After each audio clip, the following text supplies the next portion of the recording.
Hello विद्यार्थीगण, मैं SK. Kashyap आप तमाम विद्यार्थी का एक बार पुनः राजधानी कोचिंग के इस मंच से आपका स्वागत करता हूं। जैसा ज्ञात है कि हम लोग पीजीटी से संबंधित वो तमाम तथ्य पीजीटी संबंधित वो तमाम तथ्यों को बेहतर तरीके से समझने का प्रयास कर रहे हैं, जानने पहचानने का प्रयास कर रहे हैं कि प्रश्न को कैसे सटीकता के साथ हल किया जा सके, कैसे प्रश्न को बेहतर, सरल, तार्किक, बौद्धिकता के साथ हल करें। प्रश्न को देखें, उसकी प्रकृति को देख करके सीधे निष्कर्ष तक पहुंचे, न कि रट कर। उसी प्रश्न में आपके सामने कानून के पीछे क्या संस स्वीकृति है। बोलिए, कानून के पीछे का वो कौन सा क्षेत्र है जहां कानून के पीछे का वो तमाम तथ्यों को वो देखता है, जानता है, पहचानता है, उसके बारे में सही तरीके से बातों को रखता है। तो यहां पर कानून में क्या कि पीछे क्या संस्कृति है, हमारी संस्कृति क्या है, कानून किसके माध्यम से काम करती है, कानून का जो माध्यम है काम करने का वो क्या है, सो बताइए। हमारी कानून का जो अध्ययन का क्षेत्र है वो है विधायिका के माध्यम से कानून का निर्माण किया जाता है। और कानून कौन लागू करेगा, तो कानून की अदालत तो लागू करते, अदालत तो केवल ये देखता है कि कानून सही तरीके से लागू हो रहा है या नहीं हो रहा है। विधान मंडल तो सबसे महत्वपूर्ण तथ्य क्या होता है, राज उसको कहते हैं, आप पढ़ते हैं मैकियावेली का कि राज उसको कहते हैं जिसके लिए क्या क्या सुविधा होनी चाहिए, भूमि हो, जनसंख्या हो, सरकार हो, संप्रभुता हो, उसको राज कहा गया है।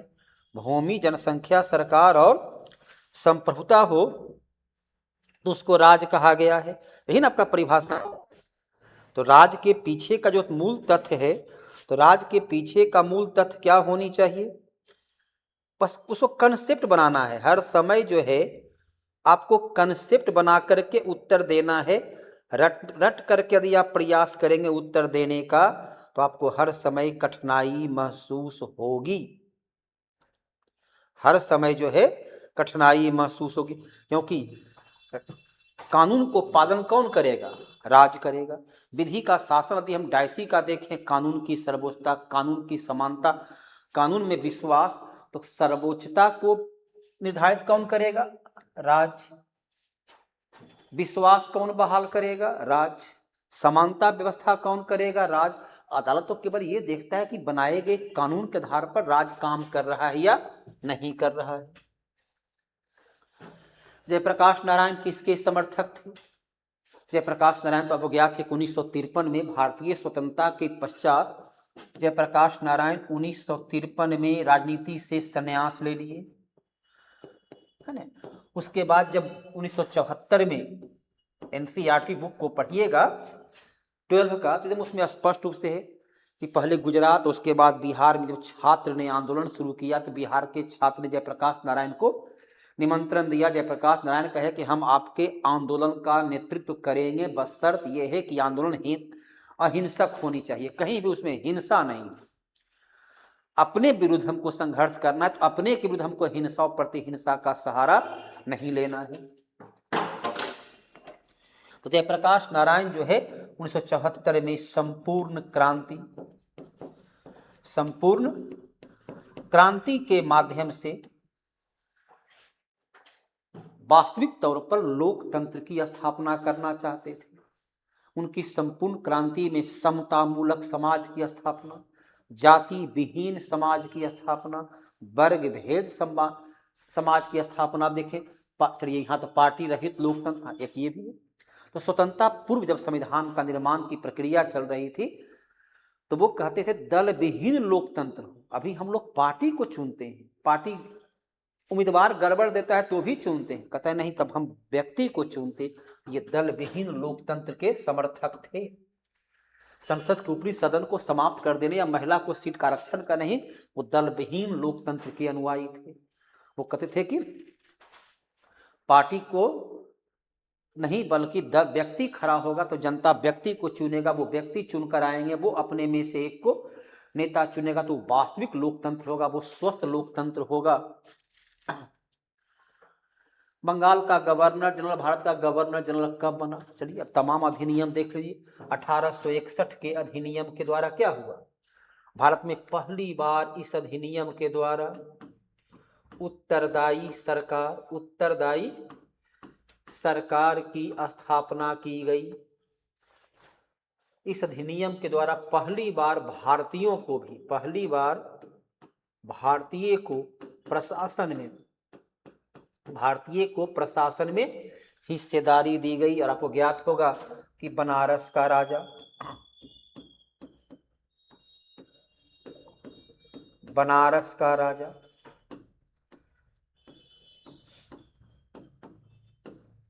पटियाला का राजा और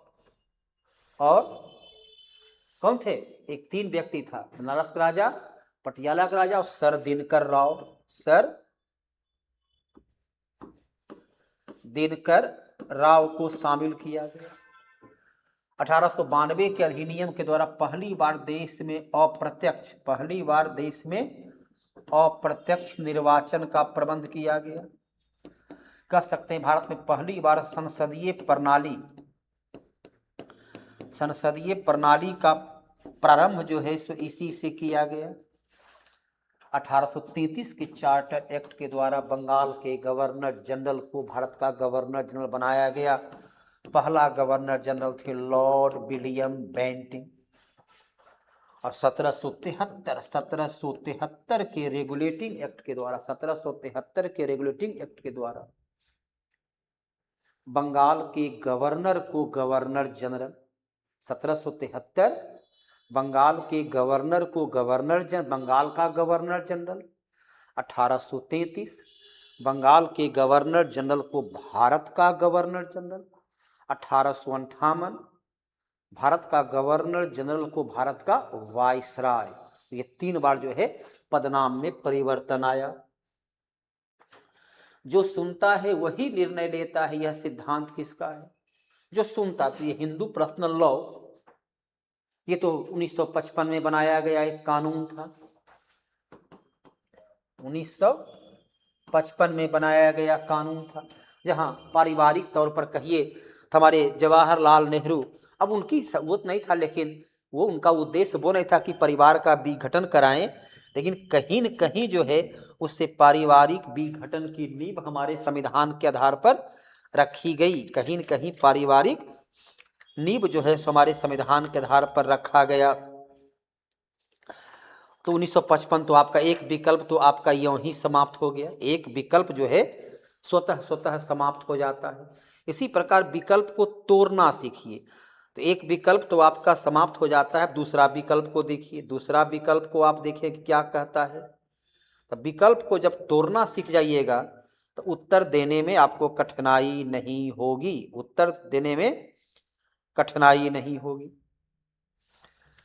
तो एक विकल्प खत्म हो गया। पर यह अंतर्राष्ट्रीय कानून, तो जो सुनता है अंतर्राष्ट्रीय कानून तो अंतर्राष्ट्रीय शांति व्यवस्था के लिए होता है। इसका उद्देश्य क्या होता है? इसका तो उद्देश्य होता है अंतर्राष्ट्रीय शांति व्यवस्था के लिए, निशस्त्रीकरण के लिए, संबंधों की मजबूती के लिए। ये विकल्प भी खत्म है। तो प्राकृतिक न्याय, जो सुनता है वही निर्णय देता, यही प्राकृतिक न्याय है। इसलिए आंखों पर पट्टी बंधी होती थी, यूनान से ये लिया गया था। हम देखे कुछ नहीं, क्योंकि हर जगह तो हम रहेंगे नहीं। तो जो हम सुनते हैं वो हम उसके आधार पर निर्णय देते हैं। इसलिए न्याय की देवी की आंखों पर पट्टी बंधी होती थी। किसने कहा? परमेश्वर, जिसने हमें जीवन दिया उसी समय हमें स्वतंत्रता भी दे दी। अर्थात वो व्यक्ति स्वतंत्रता का प्रबल हिमायती है, स्वतंत्रता का प्रबल हिमायती। अब देखिए लॉस्की उदारवादी है, लॉस्की जो है उदारवादी है, लॉस्की हमारे बहुलवादी हैं। बहुल ठीक है, स्वतंत्रता की बात ये भी यहाँ पर सभी व्यक्ति सभी का सभी जो है स्वतंत्रता के प्रबल हिमायती हैं। यहाँ पर जितने भी व्यक्ति आप देख रहे हैं तो स्वतंत्रता के प्रबल हिमायती यहाँ पर सभी व्यक्ति, सभी का सभी व्यक्ति जो है वो स्वतंत्रता के प्रबल हिमायती हैं। रूसो स्वतंत्रता के प्रबल हिमायती में से आता है। लेकिन अमेरिका का जब क्रांति चला था, अमेरिका का जब संविधान तैयार किया गया, जेफरसन जो है क्या कहता है कि स्वतंत्रता, संपत्ति और सुख, स्वतंत्रता, संपत्ति और सुख यह प्राकृतिक अधिकार है, यह प्राकृतिक नैसर्गिक अधिकार है। इस अधिकार से किसी भी व्यक्ति को वंचित नहीं किया जा सकता है। अमेरिका के बाद में तीसरा राष्ट्रपति बने, अमेरिका के तीसरा राष्ट्रपति बने रूसो। वो तो कहता है मनुष्य स्वतंत्र पैदा हुआ है लेकिन हर जगह बंधनों से जकड़ा हुआ है। मनुष्य को स्वतंत्र होने के लिए प्रयास करना चाहिए। स्वतंत्रता के प्रबल हिमायती यही भी हैं और कह सकते हैं कि स्वतंत्रता के पहला व्यक्ति थे जो जिन्होंने स्वतंत्रता पर इतना प्राथमिकता दिया। लेकिन जो वक्तव्य दिया गया है वो अमेरिका के जेफरसन का वक्तव्य है। भारत में संसद के किसी सदन का कोरम की बात हमारे अनुच्छेद का, संविधान का अनुच्छेद 100 कहता है कि संसद की बैठक के लिए कोरम या गणपूर्ति का पूरा होना आवश्यक है। अर्थात दोनों सदनों में अलग अलग, लोकसभा में अलग, राज्यसभा में अलग, कम से कम 1/10 सदस्य का उपस्थित होना आवश्यक है। सदन का जो महासचिव होते हैं, सदन का जो महासचिव होते हैं वो सदस्यों की उपस्थिति पर नियंत्रण रखते हैं। क्या इतने मेंबर हैं या नहीं है? यदि इससे कम मेंबर हैं तो बैठक को तब तक के लिए स्थगित कर दी जाती है, तब तक के लिए स्थगित कर जब तक कि कम से कम उतना मेंबर उपस्थित न हो जाए। हंस जे मोर्ग थाऊ के अनुसार बस इनका सबसे महत्वपूर्ण शक्ति ध्यान रखना है। जैसे डाइसी का विधि का है, लॉस्की उदारवादी हैं, हॉब्स लॉक रूसो सामाजिक समझौता के सिद्धांत से हैं, हीगेल जो है वह राज्य की उत्पत्ति के दैवीय सिद्धांत से जुड़े हुए हैं, बेंथम उपयोगितावाद से जुड़े, उसी प्रकार ये जो है वो शक्ति सिद्धांत से जुड़े हैं। इनका जो है मूल है कि अंतर्राष्ट्रीय स्तर पर जो है राजनीतिक की केंद्रीय अवधारणा, जिसके पास सबई सहायक सबल को निबल न कोई सहाय, पवन जगावत आग को दीपह देत बुझाए, तो ये जो है उसी को आधार देते हैं कि किसी भी केंद्र, शक्ति का केंद्र क्या है? शक्ति। यदि आपकी शक्ति है, अमेरिका के पास देखो शक्ति है, तो विश्व बैंक से लेकर अंतर्राष्ट्रीय मुद्रा कोष, यहाँ तक कि संयुक्त राष्ट्र संघ उसके इशारे पर काम करता है। किसी देश को अपना, किसी देश को पराया, किसी पर प्रतिबंध न संयुक्त राष्ट्र संघ की कोई नियम काम करते हैं तो सदैव शक्ति की पूजा होती है। यह यथार्थ है। चाहे विधि जितना भी बना दिया जाए लेकिन शक्ति के आगे सब लोग नतमस्तक होते हैं। ये शक्ति का, इनकी पूरी की पूरी जो सिद्धांत है, इनका सिद्धांत का नाम भी ऐसे यथार्थवाद ही है, यथार्थवाद ही सिद्धांत का नाम ही है। इनका पूरा का पूरा जो है शक्ति पर आधारित है। तो यही सब तो ध्यान रखना है। कौन सा विद्वान किस क्षेत्र के हैं, बस थोड़ी सी है। ये केवल कंसेप्ट बना हुआ है कि मार्गेथ मतलब शक्ति, डायसी मतलब विधि, लॉस्की मतलब उदारवादी संप्रभुता के सिद्धांत को अस्वीकार करते हैं। J.S. मिल नकारात्मक और सकारात्मक स्वतंत्रता के दोनों, बेंथम, तो ऐसे 2-4-10 विद्वान को नाम याद रखना है तो बड़े आसानी से उत्तर देने में। चलिए, निम्नलिखित कौन सा सिद्धांत अंतर्राष्ट्रीय राजनीति के अध्ययन में गणितीय मॉडल का उपयोग करते हैं? गणितीय मॉडल एक क्या होता है? 1 2 4 मतलब 2 दूनी 4, तो हर का एक कार्य का सीधा प्रतिक्रिया होती है। गणितीय मॉडल से क्या है? कार्य कारण सिद्धांत। गणितीय से तात्पर्य क्या होता है? कार्य कारण सिद्धांत को गणितीय मॉडल कहते हैं। गणितीय मॉडल का एक लाइन का है, वह जो है कार्य कारण सिद्धांत का है कि जो आप कार्य करते हो उसका सीधा संबंध जो है, उसका सीधा संबंध आपके राजनीति पर पड़ती है तो कार्य कारण सिद्धांत राजनीति का सबसे महत्वपूर्ण सिद्धांत होता है और यही सिद्धांत वास्तविक है और ये सिद्धांत के आधार पर ही आपको काम करना होगा। ये सिद्धांत हकीकत है, इसलिए यहां पर यह सिद्धांत आपको ध्यान रखना है। किसने दिया? अब प्रश्न को बेहतर तरीके से अंतर्राष्ट्रीय राजनीति के सिद्धांत को आप देखेंगे, जानेंगे, तब आपको समस्या नहीं रहेगी। तो खेल सिद्धांत, हकीकत खेल सिद्धांत है। एक का प्रभाव सीधा दूसरे पर पड़ता है, एक का सिद्धांत दूसरे पर सीधा पड़ता है।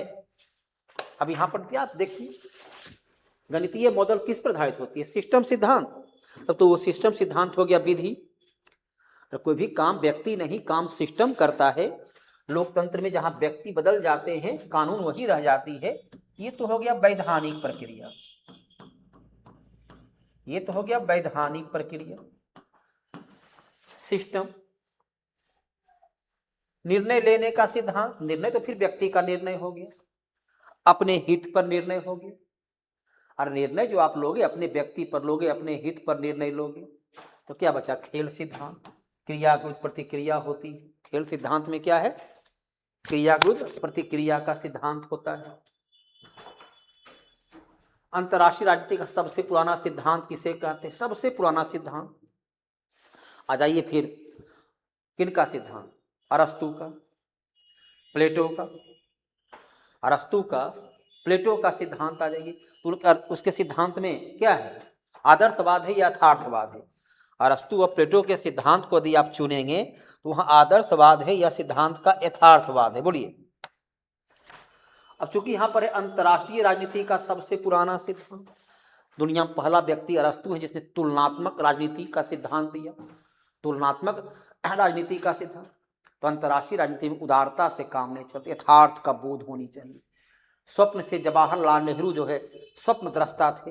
हिंदी चीनी भाई भाई का नारा दे रहे थे। जवाहरलाल नेहरू जो है वो स्वप्न दृष्टा थे, तो वो दे रहे थे हिंदी चीनी भाई भाई का नारा दे रहे थे। तो हिंदी चीनी का नारा से हमारा 38,000 किलोमीटर क्षेत्र चला गया। देश आज़ाद हुआ तो पाकिस्तान देखो वो यथार्थवाद पर आया, कश्मीर हमारा, तो कब्जा करना शुरू कर दिया। तो अंतरराष्ट्रीय राजनीति का सब दिन चलता है यथार्थवाद से। लिखता जो चाणक्य लिखता है कि जो राष्ट्र शांति के साथ रहना चाहता है उसे युद्ध के लिए हर समय तैयार रहनी चाहिए। चीन का विद्वान लिखता है, ये कन्फ्यूशस लिखता है कि जिस राष्ट्र की सेना शांति काल में जितना अधिक पसीना बहाता है उसे युद्ध काल में उतना ही कम खून बहाना पड़ता है। यही है यथार्थवाद। आदर्श से अंतरराष्ट्रीय संबंध नहीं होता है। हम लोग कहते हैं हमारा भारत और श्रीलंका के एकदम देखो ऐतिहासिक काल से, धार्मिक पौराणिक काल से संबंध रहा है, तो उससे संबंध नहीं बनती है। नेपाल हम लोग हिंदू बहुल क्षेत्र, देखो उससे संबंध नहीं बनती है। संबंध यथार्थ की वास्तविकता से बनती है। MAD शब्द का किसका संक्षिप्त रूप? चलिए, तो एक ऐसा क्वेश्चन है कि एब्रीविएशन से जुड़ा हुआ क्वेश्चन है। एब्रीविएशन से मैच्योरिटी एश्योर्ड डिस्टिंक्शन। चलिए, तो अपना इसमें आता है, किसने कहा था कि नौकरशाही संसदीय लोकतंत्र की कीमत है? क्योंकि नौकरशाह मतलब IAS IP जिसे बोलते हैं भारतीय प्रशासनिक सेवा। अंग्रेजों काल में हो गया इंडियन सिविल सर्विस, अभी हो गया इंडियन एडमिनिस्ट्रेटिव सर्विस। कि प्रशासनिक सेवा जो है, अब मार्क्स तो होगा नहीं। अरे कार्ल मार्क्स तो राज का ही विरोध करता है, लोकतंत्र का ही विरोध करता है। तो लोक संसदीय प्रणाली लोकतंत्र का, तो मार्क्स तो सीधे आप खत्म हो गए। कि मार्क्स जो है लोकतंत्र का तो कदापि पसंद नहीं करता है। वो लोकतंत्र का एकदम विशुद्ध विरोधी व्यक्ति है। लोकतंत्र से उसे कोई सरोकार नहीं। एक व्यक्ति खत्म हो गया। अब बचा रामसे मुइर। यहाँ पर ऐसा कोई बड़े नाम इनका कोई है नहीं। तो हर्बर्ट मॉरिसन जो है, क्योंकि ये फ्रांस के थे और फ्रांस में संसदीय और अध्यक्षात्मक दोनों का मिला जुला रूप है। इसे उन्होंने कहा कि जो प्रशासनिक तंत्र होते हैं वह अस्थायी लोकतंत्र के लिए या लोकतंत्र की सुरक्षा के लिए या नीति का क्रियान्वयन के लिए और वह आवश्यक है, क्योंकि जहां लोकतांत्रिक शासन प्रणाली है तो अपने हिसाब से तो आप प्रशासन चुनिएगा नहीं। राजतंत्र में था कि अपने पसंद से आप मनसबदार चुन लिए और अपने पसंद से गवर्नर को नियुक्त कर दिए। यहाँ तो एक निर्धारित प्रक्रिया होगी संसदीय प्रणाली, by the people for the people के सिद्धांत को अपनाना होगा। तो उसके लिए आपको नौकरशाह का प्रबंध करना होगा, वही आपके प्रशासनिक कार्य को। हमारे देश में क्या कार्यपालिका का दो रूप है, एक अस्थायी प्रधानमंत्री, मुख्यमंत्री, मंत्री, और अस्थायी जो है वो यही नौकरशाही होते हैं। तो नौकरशाह लोकतंत्र के साथ चलता, जहां भी लोकतंत्र है वहां नौकरशाह वास्तविक सत्ता उसी के हाथ में होती है। उत्तर दक्षिण विभाजन का विचार किस रिपोर्ट के द्वारा लोकप्रिय हुआ? उत्तर दक्षिण का तात्पर्य यहाँ है उत्तर और दक्षिण के बीच का ये हो गया, मतलब दक्षिण पंथी अर्थात साम्यवादी विचारधारा, अर्थात 1945 से 1991 तक जो विश्व में शीत युद्ध चला, कोल्ड वार चला, उससे जुड़ा होता है। तो कोल्ड वार का विभाजन है दक्षिण पंथी विचारधारा अर्थात साम्यवादी विचारधारा, उत्तर विचारधारा मतलब प्रगतिशील विचारधारा। उत्तर विचारधारा जो प्रगतिशील विचारधारा है, जो लोकतंत्र के हिमायती है, जो जनता के अधिकार, जनता की समानता का हिमायती है। अब मार्शल रिपोर्ट क्या है? मार्शल रिपोर्ट तो जो है सो 1947 में जो मार्शल रिपोर्ट आया, उस रिपोर्ट का तो मूल उद्देश्य क्या होता है? मूल रिपोर्ट होता है उसे डॉलर डिप्लोमेसी के नाम से, मार्शल रिपोर्ट को तो डॉलर डिप्लोमेसी के नाम से जानते हैं। डॉलर डिप्लोमेसी के नाम से मार्शल रिपोर्ट को जाना जाता है। तो मार्शल रिपोर्ट का उद्देश्य क्या है?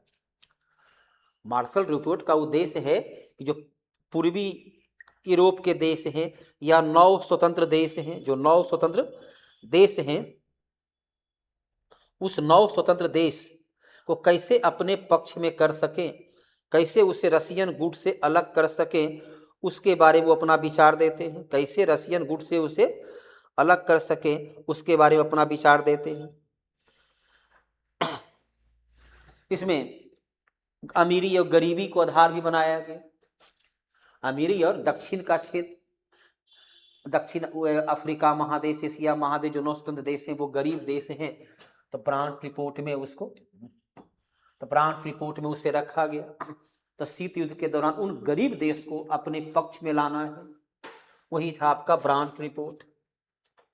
सभ्यताओं का संघर्ष, अब फुकुयामा का ये विचार है, फुकुयामा विचार है सभ्यताओं का संघर्ष, इस विश्वास पर आधारित 21वीं सदी में संघर्ष होंगे किसके लिए। अब देखिए यहाँ पर शब्द जो है सभ्यता शब्द, इसी सभ्यता के आधार पर आपको उत्तर निकालना है, इसी सभ्यता के आधार पर आपको उत्तर निकालना है। उस शब्द को पकड़िए, फुकुयामा जो है इसके विचारक है। अब जब सभ्यता है तो सभ्यता के साथ तो आर्थिक शब्द प्रयोग होता नहीं है, सभ्यता के साथ वैचारिक शब्द का प्रयोग होता नहीं है। सभ्यता और संस्कृति हरदम आप पढ़ते हैं, लिखते हैं फुकुयामा कि द्वितीय विश्व युद्ध तक जितना भी परिवर्तन होना था परिवर्तन हो चुका। उसके बाद 75 तक आते आते लोकतंत्र की अंतिम कड़ी है। अब उसके बाद सामाजिक न्याय का कोई सिद्धांत काम नहीं करेगा। अब सभ्यता का, संस्कृति का, उसकी प्राचीन शैली का, और देखिए लगभग विश्व में उसी स्तर पर फिर राष्ट्रवाद, जो समानता, जो उदारता था, समाप्त होकर के फिर देखिए अमेरिका से शुरू हुआ, कोरोना काल से शुरू हो गया। अभी अमेरिका थोड़ा ज़्यादा राष्ट्रवाद, अपने देश, तो फिर अपने देश की सभ्यता, अपना देश का नस्ल, वो सिद्धांत काफी हद तक वो सही है। अल्पसंख्यक किसको कहते हैं? हमारे देश में तो ऐसी कोई संविधान में परिभाषा है नहीं। अनुच्छेद 29 कहता है धर्म और भाषा के आधार पर अल्पसंख्यक समुदाय। अल्पसंख्यक अधिकार का उल्लेख कहाँ मिलता है? हमारे देश के संविधान पर तो ये क्वेश्चन है नहीं। ये जो क्वेश्चन आपके सामने दिया गया तो उसके आधार पर क्या है, मानवाधिकार के सार्वभौमिक घोषणा पत्र में है। अर्थात ये घोषणा पत्र कब था? 1948 और जाए 10 दिसंबर। आर्थिक, सामाजिक, सांस्कृतिक अधिकार का अंतर्राष्ट्रीय समझौता, नागरिक और राजनीतिक अधिकार पर ये भी सही है और ये भी सही। कि जो अल्पसंख्यक समुदाय हैं उनके साथ किसी प्रकार का कोई भेदभाव नहीं किया जाना चाहिए, उन्हें वो सभी अधिकार प्राप्त होनी चाहिए जो बहुसंख्यक को प्राप्त है, जो बहुसंख्यक को प्राप्त है। तो अल्पसंख्यक के अधिकार के लिए वहां पर जो प्रावधान किया गया, तो अल्पसंख्यक के साथ ही संयुक्त राष्ट्र संघ के मानवाधिकार, लेकिन चूंकि बीपीएससी ने केवल इसको आधार बनाया, इसलिए हमें बीपीएससी के आधार को स्वीकार करना होगा। घोषणा पत्र में उसमें सभी नागरिक, चाहे अल्पसंख्यक बहुसंख्यक हो, लेकिन बीपीएससी इसको आधार बनाया, तो जो बीपीएससी का आधार है उसी आधार को मानकर चले। बहुसंस्कृतिवाद, निम्नलिखित में से किसके विशेष अधिकार की रक्षा करना चाहते? बहुसंस्कृति। हमारे देश में जितने भी विश्व के धर्म है, सब धर्म यहाँ है। भौगोलिक भिन्नता के आधार पर संस्कृति का हमारे देश में होता है।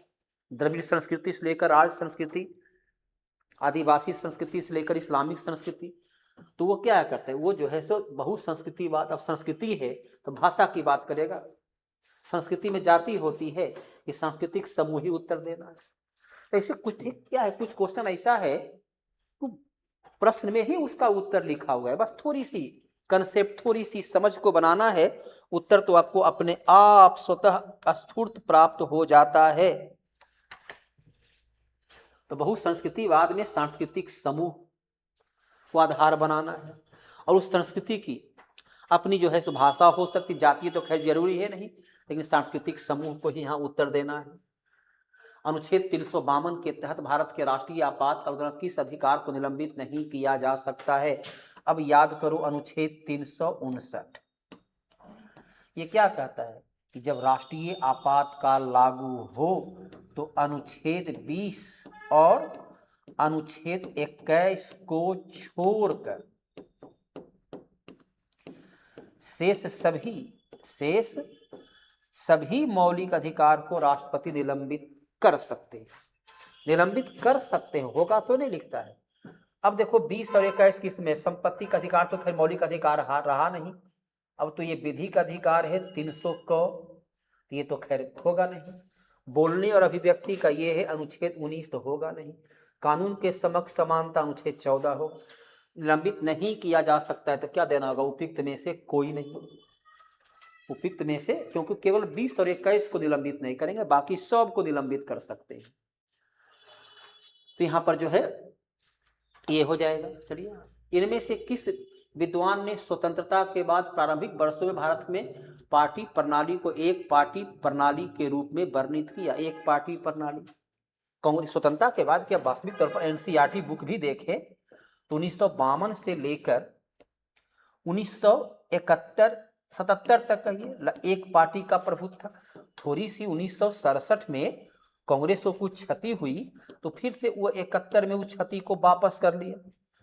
थोड़ा सा यहाँ पर जो है सो उसे कुछ केंद्र में थोड़ी बहुमत आ ही गया था, राज्य में कुछ राज्यों में उससे नुकसान हुआ, लेकिन फिर से उसे इंदिरा गांधी ने अपनी सत्ता को पुनर्स्थापित करने में सफल रहे। अब भारत की राजनीति पर किसने, तो कास्ट राजनीति पर देखो विचार लिखे हैं रजनी कोठारी। ना कहना है कि एक पार्टी का प्रभुत्व रहा, 71 के बाद जो है कांग्रेस में जिस प्रकार से बदलाव हुए, कांग्रेस पहले सभी वर्ग समूह को साथ लेकर चलने वाला था, अब एक व्यक्ति की हुकूमत में आई तो वो जो सर्वांगीण था, सबका साथ सब वो भी सिद्धांत टूटा।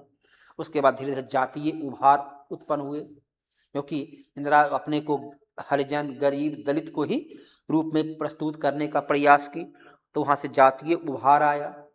सत्ता में जब हरिजन, ओबीसी, एससी, एसटी को बढ़ावा देने का प्रयास की ताकि हम गरीब के मसीहा, अब उस गरीब में जब अपना बोध हुआ, अपनी ताकत का एहसास हुआ, तो वो लोग फिर जाति के आधार और फिर धीरे धीरे अलग अलग जातियां के रूप में बनने लगे। भारत का एक नरम राज्य के रूप में किसने चित्रित किया? जो अपनी कल्याण प्रतिबद्धता और अंतर्राष्ट्रीय दायित्व पूरा करने के लिए अपर्याप्त रूप से सुसज्जित है। एशियन ड्रामा का नाम सुने हो, भारत के बारे में उन्होंने उसके काफ़ी कुछ लिखा, यहाँ के विकास मॉडल से लेकर के, और इन्हीं के विकास मॉडल से प्रभावित होकर 1977 में जनता पार्टी की सरकार जो थी वो अनवरत योजना रोलिंग प्लान को लेकर भारत के रूप में आते हैं। उन्होंने स्पष्ट रूप से दिया कि भारत निर्णय लेने में अक्षम रहा है, राजनीतिक तौर पर, आर्थिक तौर पर निर्णय में इसकी अपर्याप्त होती है। अल्पसंख्यक के नाम पर यहाँ पर जिस प्रकार से सिस्टम को तैयार किया गया वो समानता के विपरीत है। तो गुरनाल मिडल ने उसके बारे में काफी कुछ लिखा। एडवर्ड सहित J.S. फ्रेंक का यहाँ कोई योगदान नहीं है। बजट के संदर्भ में गिलोटिन, गिलोटिन देखिए फ्रांस का शब्द है। फ्रांस में राजा जब का विरोध करते थे तो एक कोई रहता था उसके ऐसे रख करके काट देते थे। गिलोटिन से तात्पर्य है कि आप जो चर्चा चल रही है, अब अनुदान मांग चलिए 109 प्रकार का है, अब 10-20 के ऊपर जो महत्वपूर्ण चला, आप छोड़िए, अब बहुत हो गया। सरकार का जब जितने महत्वपूर्ण है सब देख लिया गया, अब उसको सीधे मतदान के लिए रख दीजिए। अब उस पर चर्चा परिचर्चा को रोक करके सीधे मतदान के लिए, तो मांगों पर मतदान, मांगों पर मतदान, जो मांग है उस पर अब मतदान की प्रक्रिया के तहत उसे सीधे मतदान की प्रक्रिया के लिए रख दिया जाना ही वो गिलोटिन शब्द का प्रयोग होता है। तो चर्चा को रोक देना, गिलोटिन मतलब क्या है? चर्चा को रोक देना। चर्चा को रोककर वित्त विधेयक तो परिभाषा है कि भाई जिसमें सरकार अपने आय और व्यय, इनकम एक्सपेंडिचर को प्रस्तुत करता है, वित्त विधेयक है। समेकित निधि मतलब संचित निधि, अनुच्छेद 266, चलिए ये तो अनुच्छेद 112 है, ये 266 है, ये जो है 266 है।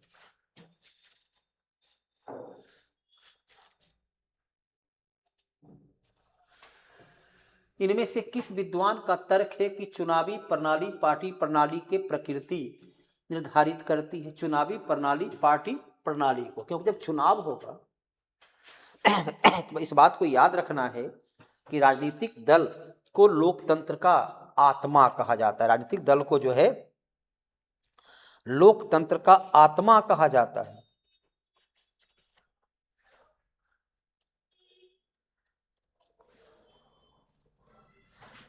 जब तक राजनीतिक दल नहीं होगा तब तक लोकतंत्र की कहीं कोई उपयोगिता नहीं होगी। तो राजनीतिक दल को लोकतंत्र का आत्मा कहा गया। तो यदि राजनीतिक पार्टियां नहीं हो तो फिर चुनाव की उपयोगिता क्या है? तो यदि हम चुनाव में, इसलिए यहाँ पर ये जो है सो दुबेजर जो है सो बोलते हैं, सुम्पीटर तो अर्थशास्त्री का है, मिशेल जो है बहुत पॉलिटिकल के कोई उनकी पहचान में है नहीं।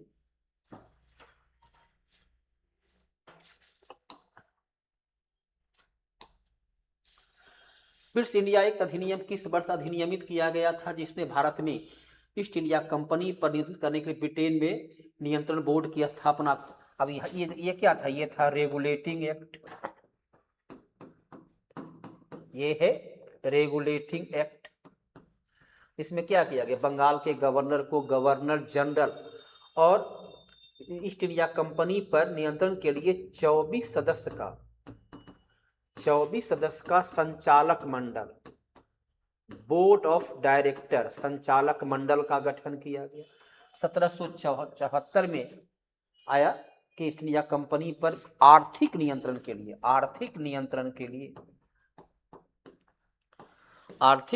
के लिए जो है वह 6 सदस्यीय बोर्ड ऑफ कंट्रोल का गठन किया जाएगा, जो इंग्लैंड में रहेगा, लेकिन उसका वेतन भारत से दिया जाएगा। स्वतंत्र भारत के संविधान में मसौदा तैयार करने के राष्ट्रवादियों द्वारा किया गया पहला प्रभाव है। अब जिन्ना का 14 सूत्री मांग 1929 में नेहरू रिपोर्ट के विरोध में आया था। पुनः समझौता 1932 में महात्मा गांधी और डॉक्टर भीमराव अंबेडकर के बीच हुआ था। नेहरू रिपोर्ट 1928, इसमें पहली बार मांग किया गया कि भारत को संघराज बनाया जाए, भारत में संघीय न्यायालय की स्थापना किया जाए, संघराज बनाया जाए, संघीय न्यायालय की स्थापना किया जाए, नागरिकों को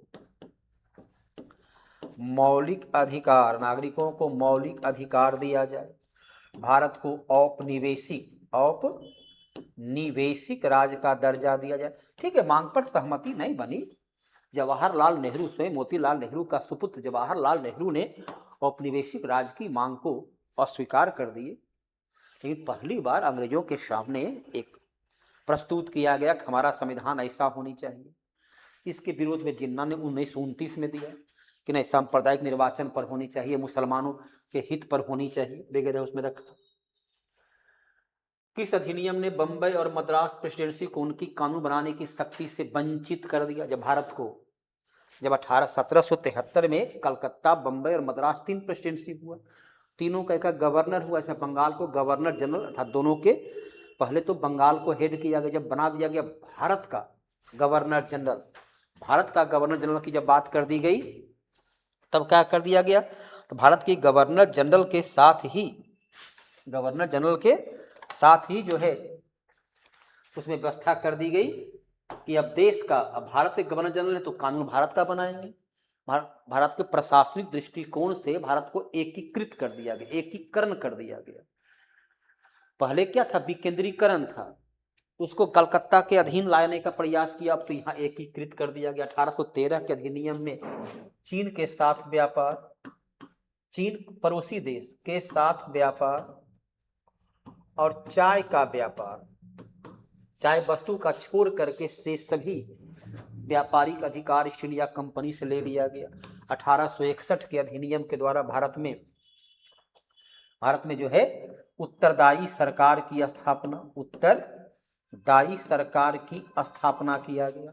यहीं पर विभागीय प्रणाली की शुरुआत किया गया। इस अधिनियम के द्वारा वायसराय को अध्यादेश जारी करने का अधिकार दिया गया। साइमन कमीशन गठन कब हुआ था? गठन हुआ था 1919 के अधिनियम की समीक्षा के लिए।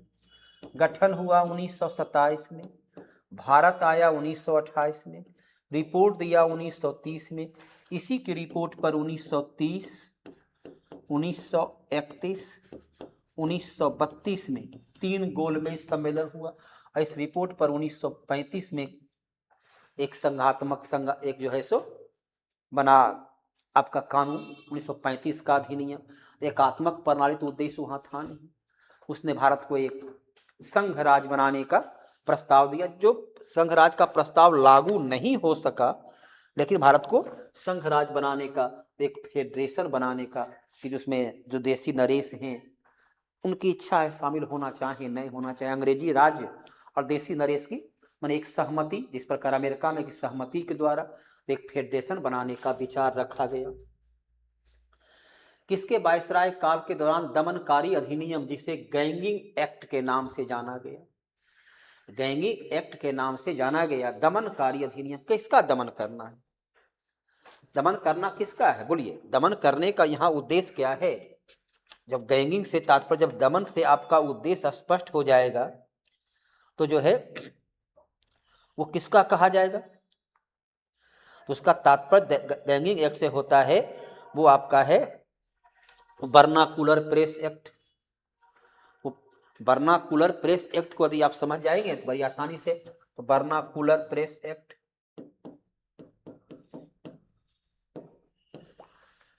भाषाई समाचार पत्र पर प्रतिबंध कब आया? 1878 में आया, लॉर्ड लिटन के शासन। ऐसे भी लॉर्ड कर्जन और लॉर्ड लिटन दोनों भारतीयों का विरोधी है। तुलनात्मक रूप से यूं तो कोई अंग्रेज भारत का समर्थक रहा नहीं था, लेकिन चलिए तुलनात्मक रूप से रिपन कहीं न कहीं भारतीयों के प्रति उतनी कठोरता या रवैया नहीं अपनाया जितना कि इन दोनों ने अपनाया। लॉर्ड लिटन 1876 से 1880 तक रहा। इसने दमन करने के लिए वर्नाकुलर प्रेस एक्ट लाया कि ताकि कोई भी भारतीय समाचार पत्र का प्रकाशन नहीं हो, क्षेत्रीय भाषा का, क्योंकि इसके माध्यम से लोगों में राष्ट्रीयता की भावना को उभार लाया जाता है। इसने लाया कि आर्म्स एक्ट के तहत कि भारतीय अपना आर्म्स नहीं रख सकते हैं, ताकि अंग्रेजों को भय था कि अपना आर्म्स कहीं भविष्य में हमारे लिए खतरा न बन जाए। लॉर्ड रिपन 1880 से 84, इसने vernacular press act, ganging act को रद्द कर दिया। लॉर्ड कर्जन बंगाल विभाग। हेलो विद्यार्थी, जैसा कि ज्ञात है कि हम लोग अभी क्रमशः एक एग्ज़ाम में जो प्रश्न आए हैं उसको स्टेप बाय स्टेप अलग अलग भाग में बांटकर आपके सामने उसको रख रहे हैं, जिसका उद्देश्य स्पष्ट है कि आपको प्रश्न की विषय वस्तु की जानकारी हो, परीक्षा के पैटर्न की जानकारी हो, पूछे जाने वाले प्रश्न का स्तर विन्यास की जानकारी हो, और आप एक शिक्षक और छात्र के बीच के संबंधों को क्या आप मधुरता के साथ आगे बढ़ा सकते हैं, इसलिए एक दूसरे को जानने पहचानने का आपको पर्याप्त अवसर मिले। कहीं ऐसा ना हो कि भाई अब परीक्षा में रिजल्ट आ गया है, अब कहाँ पढ़ें, कौन सा शिक्षक पढ़ें, कौन हमारे लिए उपयोगी हो। तो अब ये कन्फ्यूजन में न रहें, बल्कि उसके बारे में पहले से हमें जानकारी प्राप्त हो, कौन हमारे लिए सुयोग्य है, कहाँ हमें पढ़ना है। ये आपकी निश्चिंता होनी चाहिए। ये तो उसके लिए हम लोग पहले से ही आपके सामने भाई देखिए, जानिए, पहचानिए हमारे पढ़ाने का तौर तरीका, क्योंकि आप ग्रेजुएट हैं, ग्रेजुएट नहीं, आप तो पोस्ट ग्रेजुएट हैं, ट्रेंड हैं, तो आप बेहतर तरीके से समझ सकते हैं कि कौन बेहतर कोच हो सकता है ना। तो प्रश्न आपके सामने है, इनमें से 1920 में स्थापित अखिल भारतीय ट्रेड यूनियन कांग्रेस। अब ज्ञात होगा कि 1919 में अंतर्राष्ट्रीय इंटरनेशनल लेबर ऑर्गेनाइजेशन, अंतर्राष्ट्रीय श्रम संगठन की स्थापना की गई थी। और श्रम संगठन की था कि वहाँ पर संबंधित राष्ट्र के श्रमिक संघ के प्रतिनिधि को भाग लेना अनिवार्य होगा। उस अवस्था में उस श्रम संघ में भारत भी शामिल हो, उसके लिए 1920 में ये विधिवत तौर पर पहला एक अखिल भारतीय श्रम की पार्टी बनाई गई, श्रम का संघ बनाया गया। ऐसे भारत में हम देखते हैं कि श्रम संघ एक्ट 1926 में तैयार हुआ, श्रम संघ अधिनियम जो है 1926 में तैयार हुआ। तो लाला लाजपत राय पहला व्यक्ति थे जिन्होंने इसका अध्यक्षता को लिए। और बीपी बाडिया इसके पहले ही यदि हम देखें तो 1918 में Madras labour union, Madras labour union की स्थापना बीपी बाडिया के द्वारा भी किया जा चुका था। हनुमंथैया भी श्रम संघ से ही जुड़े हुए थे, अर्थात तीनों का बाद में इसे लाला लाजपत राय गरमपंथी दल के लीडर थे, है ना, गरमपंथ के मानने वाले थे। ये 1920 में कांग्रेस का अध्यक्ष भी रह चुके थे, 1920 में ही कांग्रेस का भी अध्यक्ष रहे। चलिए, अंतर्राष्ट्रीय राजनीति में यथार्थवादी सिद्धांत आपको कल भी पढ़ाया गया था कि यथार्थवादी सिद्धांत मार्गेट थ्यू जो है, शक्ति वही यथार्थ है, शक्ति ही यथार्थ होती है। तो शक्ति चाहे आपके गांव में हो या पड़ोस में हो, यदि आपके पास शक्ति हो जाती है, चाहे वो आर्थिक शक्ति हो, ऐसे आज के दौर में तो आर्थिक शक्ति है, देखिए आपकी पहुंच जो है, आपकी राजनीतिक विरासत से लेकर के सब कुछ आपको मिलना शुरू हो जाता है। तो शक्ति जो है वो एक यथार्थ है। तो अंतर्राष्ट्रीय राजनीति में यथार्थवादी सिद्धांत का मुख्य संदेश क्या है? अब आप देखिए शक्ति कहाँ पर है, जहाँ पर शक्ति का क्षेत्र होगा वही उसके मुख्य क्षेत्र में शामिल होगा, क्योंकि शक्ति सबसे बड़ी यथार्थ है। उस शक्ति के ये क्षेत्र से आप बाहर नहीं निकल सकते हैं। देखिए शक्ति कहाँ है, आपको कल आपने देखा था, क्या थे, मार्गेट थ्यू जो इसके विद्वान थे। ऐसा देखिए पुराना क्वेश्चन यदि निकाल के आपको दिखाएं तो कौन था,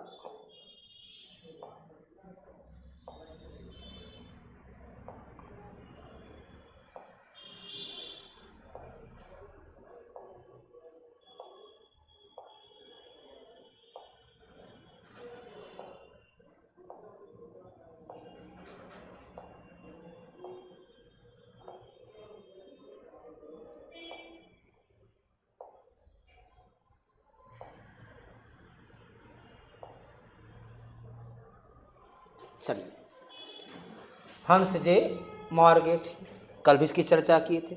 ये विद्वान जो है शक्ति के सिद्धांत को ही यथार्थवादी सिद्धांत, विश्व में शक्ति संतुलन, जो राष्ट्र शक्तिशाली होता है उसकी कूटनीति, उसकी राजनीति, उसकी आर्थिक प्रभाव विश्व के अन्य देशों पर, देखिए अमेरिका या चाइना, उसी शक्ति का।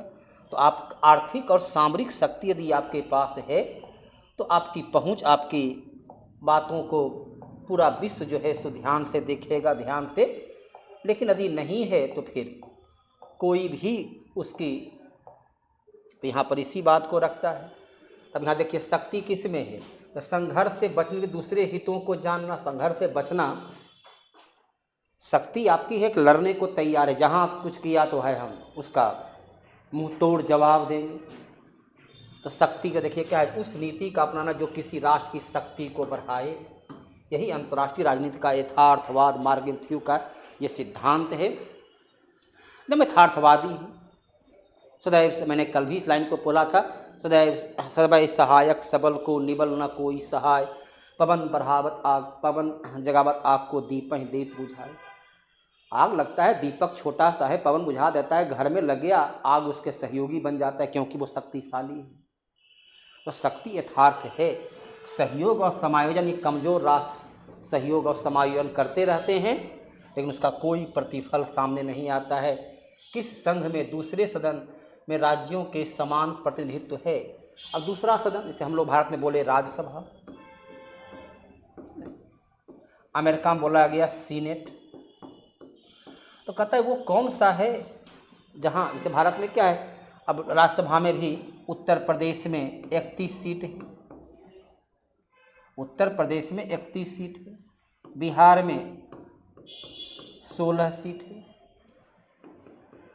तमिलनाडु में 18 सीट है। तो अलग अलग जगह सीट की संख्या अलग अलग है। लेकिन अमेरिका में और ऑस्ट्रेलिया में, अब अमेरिका में 50 प्रांत, तो 50 गुने 2, सीनेट में 100 मेंबर है। चाहे वो राज्य आपका मेघालय की तरह छोटा हो या राजस्थान की तरह या उत्तर प्रदेश की तरह बड़ा हो, सब राज्य को वहाँ बराबर वैल्यू है, 50 राज्य। उसी प्रकार ऑस्ट्रेलिया में भी 36 दूने 72, 36 दूने 72, तो वहाँ पर सबको बराबर बराबर मान्यता दिया गया है, सभी मेंबर को एक बराबर। लेकिन भारत में यहाँ पर जब ये और ये दोनों है तो हर हाल में क्या करना होगा, हमें उत्तर दी देना होगा, क्योंकि प्रश्न में आपको देखना है कि जहाँ पर उत्तर एक से अधिक हो जाता है उसमें दोनों को बराबर वैल्यू मिल जाती है। तो ऑस्ट्रेलिया को जो है उसे भी दोनों को बराबर वैल्यू दिया गया है। चलिए, संसदीय सर्वोच्चता, संसदीय सर्वोच्चता कहाँ, संसदीय प्रणाली कहाँ से लिया गया। हमने संसदीय प्रणाली कहाँ से लिया, इंग्लैंड से लिया। कनाडा से तो हमने संघीय प्रणाली लिया, कनाडा से हमने क्या लिया, संघीय प्रणाली। तो संसदीय प्रणाली आपको ज्ञात है कि संसदीय प्रणाली की शुरुआत जो है 1688, 1688 संसदीय प्रणाली की शुरुआत कहाँ से होती है, तो इंग्लैंड से होती है। संसदीय प्रणाली इंग्लैंड से लिया गया, इंग्लैंड से सर्वोच्चता का सिद्धांत को हमने सीखा। कनाडा से संघीय प्रणाली लिया गया। और अमेरिका में क्या है, अमेरिका में सबसे शक्तिशाली हो जाता है न्यायालय। अमेरिकी संघीय व्यवस्था में निम्नलिखित में से कौन सा कथन सही नहीं है। चलिए, अमेरिका में शक्ति का विभाजन है। दुनिया का पहला देश अमेरिका रहा जिसने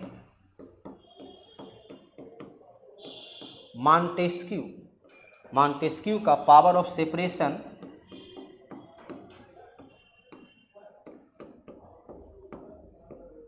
शक्ति का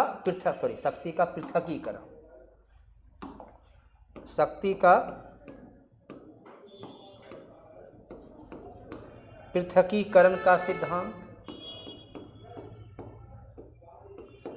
शक्ति का पृथकीकरण का सिद्धांत।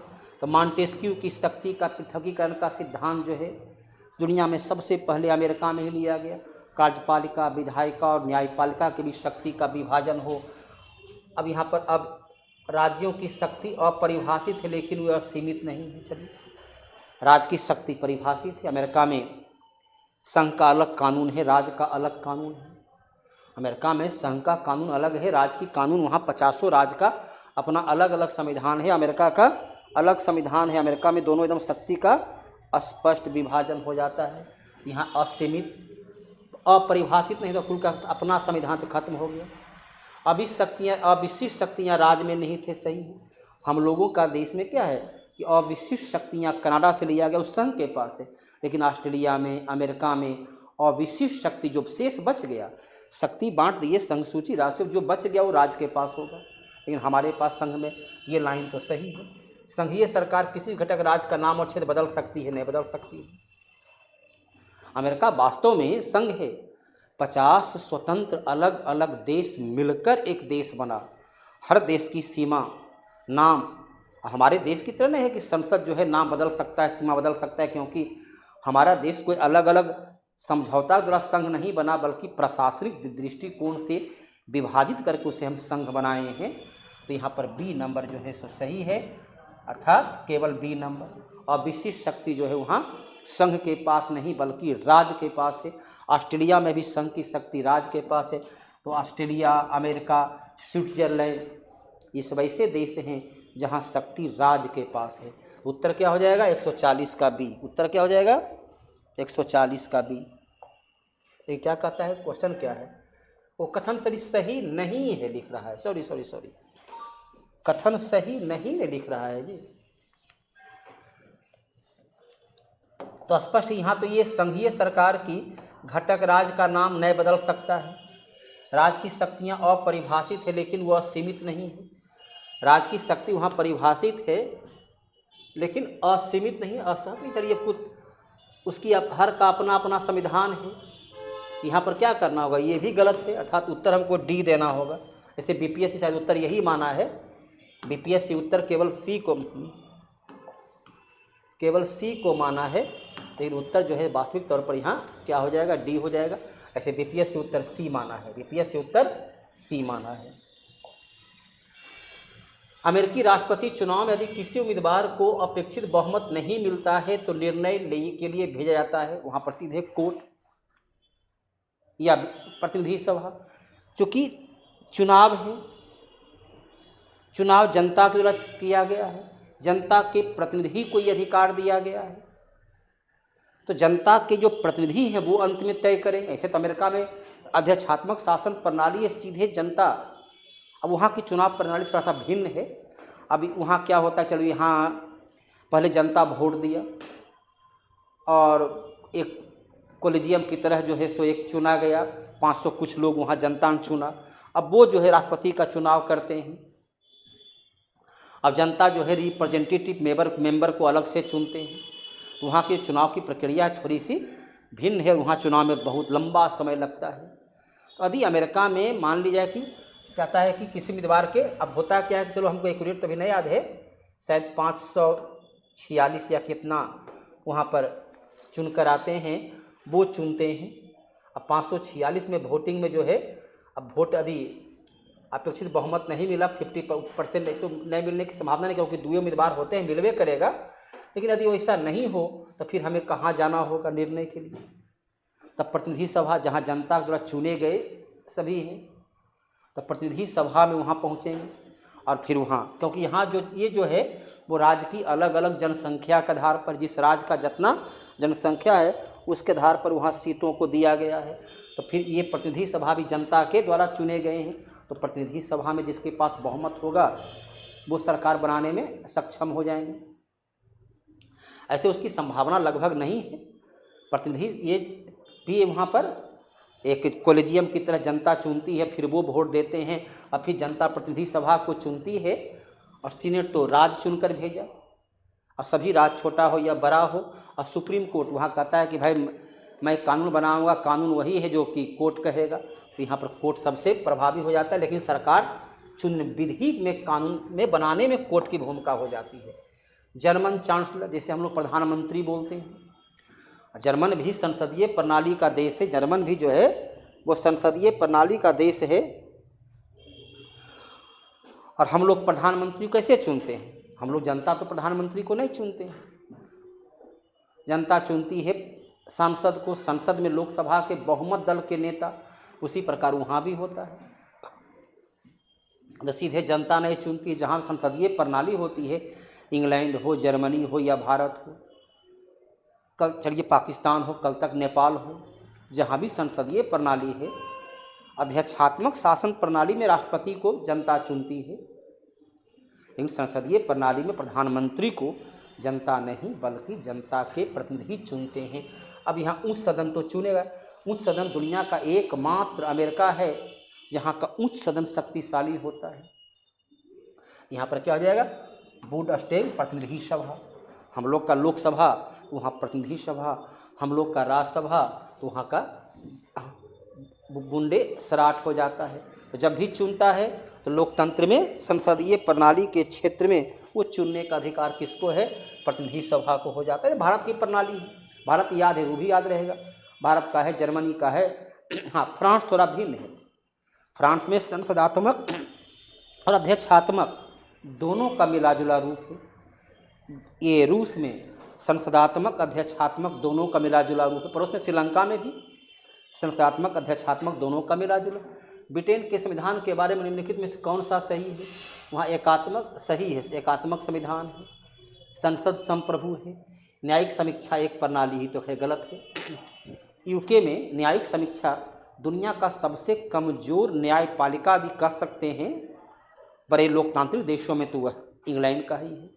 वहाँ संसद, इंग्लैंड का संसद के बारे में कहा जाता है वह स्त्री को पुरुष और पुरुष को स्त्री को नहीं बना सकता है, बाकी दुनिया का सब नियम बना सकता है, वो संप्रभु है। अब यहाँ कौन सा सही है? जिस प्रकार से विकल्प दिया गया उसके आधार पर हमें चुनना होगा। तो क्या करना होगा, ये भी सही ये भी सही, उत्तर में हमें लेना होगा उपयुक्त में से एक से अधिक। न्यायिक प्रणाली दुनिया का सबसे मजबूत न्यायपालिका अमेरिका, अमेरिका की तरह ही भारत का भी मजबूत है क्योंकि वहीं से हमने लिया। महात्मा गांधी के अनुसार निम्नलिखित में से कौन सा सत्याग्रह का एक आवश्यक सिद्धांत है? बोलो, सत्याग्रह का अहिंसक एक आवश्यक सिद्धांत है पीड़ा सहने की अनंत क्षमता। सत्याग्रह करना है, सत्य का आग्रह करना है। आपके साथ मारपीट हो सकती है, आपको कारागार में भी डाला जा सकता है। तो आप में तो सत्य और अहिंसा की, सत्याग्रह तो सत्य और अहिंसा ये दोनों तो खैर अहम हिस्सा है। अब पीड़ा सहने की, क्योंकि यदि वो पीड़ा देते हैं तो उसको भी सहना है, लेकिन ये दोनों जब सही है तो जाहिर सी बात है उत्तर तो स्वतः आपका डी हो जाता है। सत्य अहिंसा सत्याग्रह महात्मा गांधी के जीवन का ये तो आधार ही है। 73वां संविधान संशोधन में निम्नलिखित में से कौन सा प्रावधान स्वैच्छिक प्रावधान है? अब देखो यहाँ पर तो आपने पढ़ा बलवंत राय मेहता समिति, बलवंत राय मेहता समिति। पंचायती राज को त्रिस्तरीय बनाने का सुझाव दिया। और जब 73वां संविधान स्पष्ट दिया गया कि 20 लाख से अधिक जनसंख्या वाले राज्य में, एकदम लिखा हुआ लाइन है,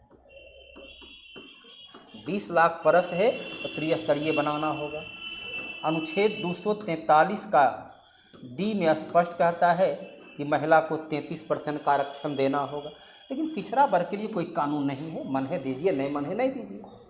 ओबीसी के लिए कोई आवश्यक नहीं है कि ओबीसी को हमको देना है, तो पिछड़ा वर्ग को मर्जी है। बिहार में भी नहीं है, या आपका अदर स्टेट में बहुत कम ही नहीं है, लगभग है, ये स्वेच्छा पर है।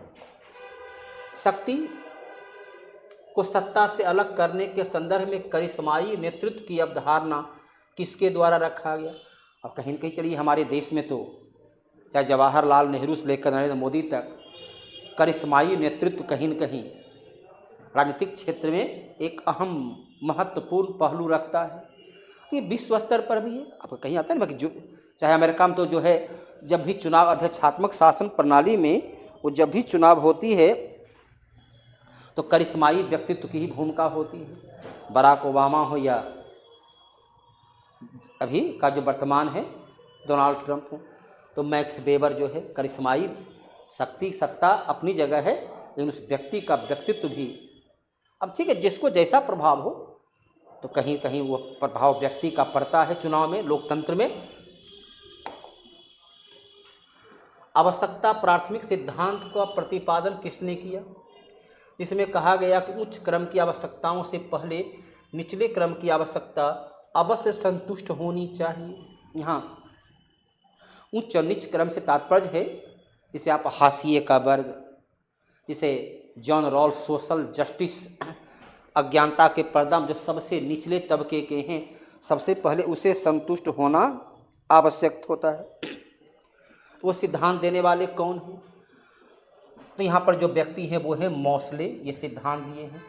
हर्जबर्ग का जो सिद्धांत है वो सामाजिक समझौता से कोई सिद्धांत वो यथार्थवाद से जुड़े होते हैं। मैकग्रेगर का कोई महत्वपूर्ण हस्ती के रूप में है नहीं।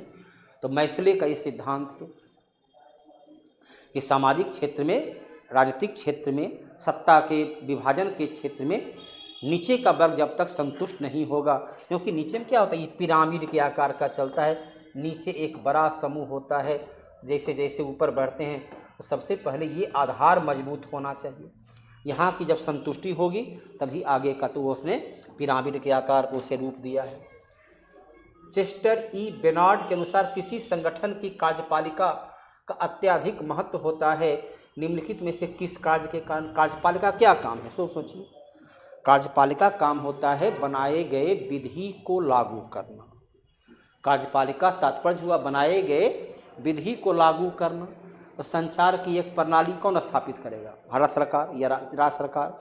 जो हुई सरकार, तो संचार से हमारे देश में भारत सरकार राज्य करेगा संचार। प्रयासों के अधिग्रहण को बढ़ावा देना, उद्देश्य कौन तैयार करेगा? सरकार का क्या उद्देश्य, व्यवस्था होनी चाहिए, सिस्टम क्या होना चाहिए? तो ये जो सिस्टम है, ये सिस्टम जो है सरकार तैयार करेगी। अर्थात हमारा ये भी कन्फर्म है, ये सरकार का। अब प्रयास के अधिग्रहण, प्रयास तो जनता करेगी, उसको अधिग्रहण कौन करेगा? सरकार करेगा। कि जो प्रयास जनता कर रही है उसके लिए नियमों का निर्माण करें, तो संगठनात्मक रूप से मजबूत करना। यहाँ पर क्या, ये भी सही, ये भी सही, ये भी सही, अर्थात उत्तर ये हो जाएगा। सरकार के यदि कार्य पता है, चाहे भारत का या दुनिया कोई देश हो, कार्यपालिका, विधायिका, न्यायपालिका लगभग पूरे विश्व में एक समान शक्ति उसकी, थोड़े बहुत अंतर पर, कहीं किसी ज़्यादा कहीं किसी को कम, तो लेकिन प्रक्रिया तो सब जगह एक है। तो ये प्रक्रिया ये भारत के हिसाब से आप देखोगे तो आप विश्व के अन्य देशों का भी आसानी से देख लीजिएगा। किसने कहा प्रस्तावना प्रशासन राजनीति है? क्योंकि इसे सार्वजनिक हितों के प्रति उत्तरदायी होनी चाहिए। प्रशासन राजनीति है क्योंकि वास्तविक जो प्रशासक ही जो होते हैं, जो प्रशासक मतलब कौन हुआ? कार्यपालिका। फिर वही स्थिति आ गई, प्रशासक मतलब क्या हो गया? तो कार्यपालिका। तो कार्यपालिका ही उत्तरदायी, सबसे ज़्यादा उत्तरदायी कार्यपालिका ही होना है। तो यहाँ पर जो विकल्प देखिए, फिफनर जो है कहीं भी लोकतांत्रिक प्रक्रिया पर इनकी कोई किताब है ही नहीं। एल.डी. व्हाइट जो हैं ये लोकतंत्र में अल्पमत और बहुमत की विचारधारा, पॉल एपलबी जो है ये लोकतांत्रिक प्रक्रिया के लोक कल्याणकारी विचारधारा के बारे में अपने सिद्धांत का प्रतिपादन किए हैं। तो जो लोक कल्याणकारी विचारधारा को रखते हैं वो जाहिर से है जनता के प्रति उत्तरदायित्व की बोध को रखते हैं। तो मैंने पहले भी बताया कि पॉलिटिकल साइंस के क्षेत्र में कौन सा विद्वान किस प्रकृति का है, यदि उस विद्वान की प्रकृति, उस विद्वान का नेचर, उस विद्वान का सैद्धांतिक पहलू को आप ध्यान रखते हैं तो बड़े आसानी से ऐसे प्रश्न को आप सहूलियत के साथ हल कर सकते हैं। और आपके सामने अंतिम प्रश्न जो है, पदानुक्रमण का सिद्धांत। पदानुक्रमण क्या होता है? कहीं भी नीचे से ऊपर का जो क्रम होता है, ये ऊर्ध्वाधर सिद्धांत होता है। ऊर्ध्वाधर, चलिए नीचे कहीं भी कोई पद लीजिए, चपरासी से लेकर कैबिनेट सचिव तक का एक क्रमिक रूप से सबका शक्ति का विभाजन होता है। और वो शक्ति का विभाजन ही वो तय करता है कि उस किसके पास क्या उत्तरदायित्व होगा और वो अपने काम को कैसे जो है सो पूरा करेंगे। यहाँ कैबिनेट सचिव हैं, फिर सचिव हैं, संयुक्त सचिव हैं, सचिव हैं, अपर सचिव हैं, उसका जो विभाजन होता है। यह प्राधिकार का प्रत्यायोजन क्या होता है? अर्थात अपना शक्ति दूसरे को दे देना। वहाँ तो अपना शक्ति का प्रयोग करना है ताकि अधीनस्थ के लोग काम कर। प्रत्यायोजित मतलब होता है कि ये मेरे पास था, मैंने ट्रांसफ़र कर दिया कि ये तो होना है नहीं। ये समन्वय मदद नहीं करता। समन्वय तो सरकार का काम है कि आपस में तालमेल समन्वय रखने। यह श्रेष्ठ अधीनस्थ संबंधों को रोकता है। श्रेष्ठ अधीनस्थ संबंध को कैसे, कौन श्रेष्ठ, यहाँ कोई श्रेष्ठ और अधीनस्थ नहीं है, बल्कि सबकी अपनी अपनी शक्ति है, अपना अधिकार है, और सबको अपने अपने अधिकार के तहत काम करना है, अर्थात डी। तो यहीं पर आपका प्रश्न उठता है कि तो विद्यार्थी, जैसा कि मैंने कहा था कि आप जानिए, पढ़ाने का तौर तरीका को देखिए, पढ़ाने का अंदाज को देखिए, सरलता देखिए कि या उस विषय में कितनी जानकारी है उसकी परीक्षण करिए। यदि लगता है कि शिक्षक सुयोग्य है, राजधानी संस्थान एक प्रतिष्ठित संस्थान रही है, तो आप उसमें आ सकते हैं, ताकि भविष्य का बेहतर गाइडेंस आपको मिले, सही तथ्यात्मक तरीके से आपको आगे बढ़ने का अवसर मिले, सफलता प्राप्त करने में आप सफल हों। और मैंने कहा, सूचना दिया था कि जो ही रिजल्ट आ जाएगा तो उसके तीसरे दिन जो है बैच की शुरुआत है, क्योंकि ही विद्यार्थी में संशय है। पुराने और नए विद्यार्थी दोनों को साथ लेकर चलना है। पिछले 3 एग्जाम में कुछ विद्यार्थी दुर्भाग्य से मेहनत के बावजूद भी 1-2 नंबर से असफल रहे, क्योंकि आज का जो सरकार की नौकरी है और शैक्षणिक योग्यता है, वो दोनों में सही तालमेल है नहीं। सरकारी नौकरी वो रेल जनरल बोगी की समान है, जहाँ कुछ ही लोग को बैठने का स्थान है, स्टेज को खड़ा होकर चलना है। तो कुछ लोग बैठ गए और योग्यता के बावजूद कुछ लोग पिछड़ गए, तो उनके पास फिर अवसर है, उनकी मेहनत। और फिर नए जो विद्यार्थी वहाँ आए हैं, दोनों फिर साथ पुराने और नए का साथ संयोग से रेस चलेगा। तो तीसरा दिन जो है नया बैच की शुरुआत दे करेंगे, और वहीं से तब तक हम लोग आपस में रूबरू होते रहें, जानते रहें, पहचानते रहें, ठीक है। फिर 2 सेट हो चुका है, तीसरा फिर लेकर आएंगे तीसरी क्लास में। तब तक के लिए धन्यवाद। आजन के लिए चलिए, तो आज की क्लास को यहीं पर हम लोग विराम देते हैं, है ना। प्रत्येक प्रश्न को क्यों और कैसे के साथ, स्पष्टता के साथ, तार्किक रूप से, न कि अनावश्यक रूप से क्वेश्चन में क्वेश्चन पूछे पढ़ा कुछ और रहे, है ना। क्वेश्चन के ताल्लुकात में, क्वेश्चन के संदर्भ में यदि आपके सामने तथ्य को रखा जाता है, क्वेश्चन के आधार पर, क्वेश्चन के परिप्रेक्ष्य में, तब आपको बेहतर समझ में आता है। बहुत जगह होता है क्वेश्चन कुछ और है, पढ़ा लंबा चल, पता चल रहा है कि हम डिस्कशन ले रहे हैं क्वेश्चन का, या तथ्य पढ़ा, या कोई सब्जेक्ट पढ़ा रहे हैं। तो यहाँ पर क्वेश्चन के परिप्रेक्ष्य में आपको पढ़ना है, समझना है, जानना है। धन्यवाद।